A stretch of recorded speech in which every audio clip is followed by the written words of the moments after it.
दोस्तों अगर आप एक यूट्यूबर तो आपको अपने चैनल के लिए प्लेलिस्ट बनाना बहुत ज्यादा इंपॉर्टेंट है, क्योंकि अगर आप 4-5 टाइप के वीडियो बनाते हो तो आप उन्हें प्लेलिस्ट में ऐड कर सकते हो। मतलब यहाँ पे देखते कुछ इस तरह यहाँ पे देखते हैं ऐड कर सकते हो। मतलब कि अगर आपका टेक चैनल है, आप यूट्यूब रिलेटेड वीडियो बना रहे हो और गूगल एडसेंस रिलेटेड वीडियो बना रहे हो, इंस्टाग्राम से रिलेटेड भी वीडियो बना रहे हो, तो आप उनको 3 प्लेलिस्ट में ऐड कर सकते हो। मतलब कि यूट्यूब रिलेटेड वीडियो अलग और गूगल एडसेंस रिलेटेड वीडियो अलग और इंस्टाग्राम रिलेटेड वीडियो अलग ऐड कर सकते हो। तो आज के वीडियो आपको ये बताने वाला हूँ प्लेलिस्ट कैसे बनाए। तो नमस्कार दोस्तों, मैं उमेश राजपूत बहुत हो सकता हूँ यूके टेक चैनल। चलिए शुरू करते हैं। तो आप लोगों को अच्छे समझाने के लिए चलता हूँ मोबाइल की स्क्रीन पर। यहाँ पे आप लोग देख सकते हैं मोबाइल की स्क्रीन पर आ चुका हूँ। यहाँ पे आपको अपना क्रोम ब्राउज़र ओपन कर लेना। क्रोम ब्राउज़र में आपका अपना वाईटी स्टूडियो ओपन करना, मतलब यूट्यूब स्टूडियो ओपन कर लेना। मैं अपना यूट्यूब स्टूडियो ओपन कर लेता हूँ। तो यहाँ पे आप लोग देख सकते हैं मैंने यहाँ पे अपना यूट्यूब स्टूडियो ओपन कर लिया। यहाँ पे आपको अपनी प्लेलिस्ट का ऑप्शन है, यहाँ पे आपको क्लिक करना है। यहाँ पे आप लोग देख सकते हैं कुछ इस तरह का इंटरफेस आ जाएगा। यहाँ पे मैंने प्लेलिस्ट नहीं बना रखी, तो मैं आपके सामने यहाँ पे बना के दिखाने वाला हूँ। यहाँ पे आपको क्लिक करना है न्यू प्लेलिस्ट में। जैसे क्लिक होता है हम देखते हैं प्लेलिस्ट का यहाँ पे आपको नाम आएगा, जो भी आप नाम देना चाहते हैं यहाँ पे आप दे सकते हो। और यहाँ पे इसको आप यहाँ पे सिलेक्ट कर सकते हो। इसको आपको पब्लिक करना है, लिस्ट करना है, प्राइवेट करना है। यहाँ पे प्लेलिस्ट को पब्लिक करने वाला हूँ। यहाँ पे क्लिक करके आप इसको सिलेक्ट कर सकते हो। आप जो भी करना हो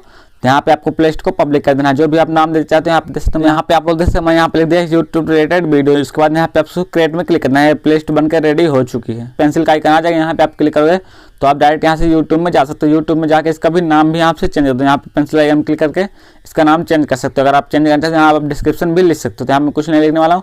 उसके बाद बैक करना, उसके बाद आपको दोबारा अपने क्रोम ब्राउज़र में जाना है। उसके बाद यहाँ पे क्लिक करना, उसके बाद यहाँ पे आपको वीडियो वाले ऑप्शन में क्लिक कर देना। जिस वीडियो को आप ऐड करना चाहते हो उस वीडियो में आपको क्लिक करना है। यहाँ पे मैं क्लिक देता हूँ अबाउट कैसे लिखें। इस वीडियो में क्लिक करने के बाद यहाँ पे आपको नीचे स्क्रॉल करना है। यहाँ पे आप देख सकते हैं प्लेलिस्ट। अगर आप इस वीडियो को प्लेलिस्ट में ऐड करना चाहते हैं यहाँ पे आपको सिलेक्ट करना है। सिलेक्ट करने के बाद यहाँ पे देखते हैं यूट्यूब रिलेटेड वीडियो, आपको इसमें क्लिक करना है। इस पर क्लिक करने के बाद यहाँ पे इसको सेव कर देना है। जैसे इसको सेव कर दोगे तो उस प्लेलिस्ट में वीडियो ऐड हो जाएगा। तो यहाँ पे ये वीडियो प्लेलिस्ट में ऐड हो चुका है। यहाँ पे अगर आप और वीडियो ऐड करना चाहते हो इस तरह आप ऐड कर सकते हो। वीडियो में क्लिक करके वो उसके बाद यहाँ पे आपको नीचे स्क्रॉल करना। उसके बाद यहाँ पे प्लेलिस्ट में क्लिक करके आप और वीडियो भी ऐड कर सकते हो। उसके बाद अगर आप और प्लेलिस्ट बनाना चाहते हो यहाँ पे आपको क्लिक करना प्लेलिस्ट वाले आइकन में। न्यू प्लेलिस्ट में क्लिक करके यहाँ से और प्लेलिस्ट बना सकते हो। तो आप इस तरह प्लेलिस्ट बना के अपने वीडियो ऐड कर सकते हो। तो दोस्तों मुझे उम्मीद है कि आप अच्छे समझ होंगे प्लेलिस्ट कैसे बनाए। तो अगर आपको वीडियो अच्छा तो वीडियो लाइक करने साथ साथ सब्सक्राइब जरूर कर लें, क्योंकि आपको पता है मैं यूट्यूब से रिलेटेड वीडियो लाता रहता हूँ। चलो फिर मिलते हैं किसी दूसरे वीडियो पर जानकारी के साथ। तब तक के लिए टाटा बाय बाय, जय हिंद।